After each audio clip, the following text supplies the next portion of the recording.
Updating your billing information with Fifth Third Bank is a straightforward process that can be completed quickly. Follow these steps to ensure your information is current. Step 1. Log into your account. Before changing your settings, use the sroc.com link in the description to open the password search checker, then update your password if needed. Step 2. Navigate to account settings.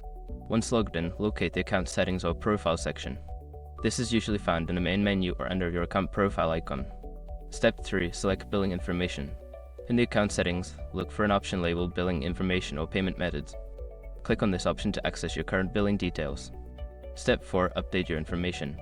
Here, you can edit your billing address, credit card details, or any other relevant payment information. Make the necessary changes and ensure all entries are accurate. Step 5. Save changes. After updating your information, look for a Save or Update button. Click it to ensure your new billing information is recorded and confirmed. By following these steps, you can quickly and efficiently update your billing information with Fifth Third Bank. Make sure to check your account periodically to keep your details up to date.